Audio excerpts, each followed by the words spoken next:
રાજકોટ શહેરની અનેક ખાનગી શાળાઓના ધોરણ 10નું હજી તો રિઝલ્ટ આવતીકાલે આવનાર છે. પહેલા જ લગભગ વેકેશન બેચ ચાલુ કરી નાખી છે. અમને છેલ્લા 2 દિવસથી અનેક વિદ્યાર્થીઓના અને એના વાલીઓના ફોન આવ્યા છે કે વેકેશન રાજ્ય સરકાર જે જાહેર કરે છે એ વેકેશનની જાહેરનામાનો ભંગ કરીને અનેક રાજકોટની ખાનગી શાળાઓ નામચીન છે અને અનેક નાની મોટી શાળાઓ છે કે વિદ્યાર્થીઓની પાસેથી વેકેશન બેચના નામે 30,000, 35,000, 38,000 એવી વેકેશન બેચના નામે ફી લઈ અને વિદ્યાર્થીઓને શાળા પર બોલાવી રહી છે. અત્યારે સમાજની અંદર વિદ્યાર્થીઓની આત્મહત્યા અને શૈક્ષણિક ભારને લીધે બનતા અનેક પ્રકારના કિસ્સાઓને લીધે સમાજ માટે આ ચિંતાનો વિષય છે. ત્યારે શાળા સંચાલકો એ પોતાની ફીની લાલચે વેકેશન બેચ નામની એક નવી પદ્ધતિ અપનાવી છે. પહેલા વેકેશન બેચ મફતની અંદર કરાવતા હતા, પરંતુ અનેક ખાનગી શાળાઓ હવે વેકેશન બેચના નામે JEE નીટના નામે વિદ્યાર્થીઓ પાસેથી ફીઓ ખંખેરવાનું ચાલુ કર્યું છે.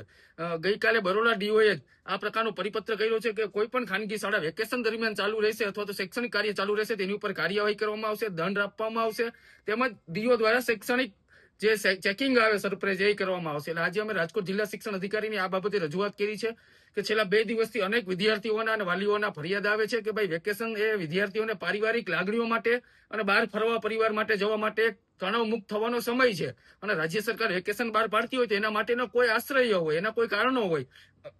મનોવૈજ્ઞાનિક રીતના વેકેશન વિદ્યાર્થીઓ માટે ખૂબ જ અગત્યનું છે, કારણ કે તેઓએ 10મું ધોરણ અથવા તો 12મું ધોરણ કર્યું હોય તો આખું વર્ષ દરમિયાન 3-3 દિવસ રાત મહેનત કરી હોય. એ પછી વેકેશન ગાળા દરમિયાન એ પરિવાર સાથે તણાવ મુક્ત રહે, નાના મોટા વેકેશનની અંદર બહાર ફરવા જાય એટલે મેન્ટલી સ્ટ્રેસ છે એ દૂર થઈ શકે. પરંતુ રાજકોટની શાળાઓ આ બધું અવગણીને પોતાની ફી માટે વિદ્યાર્થીઓને ખોટો મોનોપોલીનો ભોગ બનાવી અને આ નવી સિસ્ટમ ચાલુ કરી છે. અમે ડીઓને રજૂઆત કરી છે કે આનું અમલીકરણ ફરજિયાત થવું જોઈએ, સરપ્રાઇઝ વિઝિટિંગ થવું જોઈએ.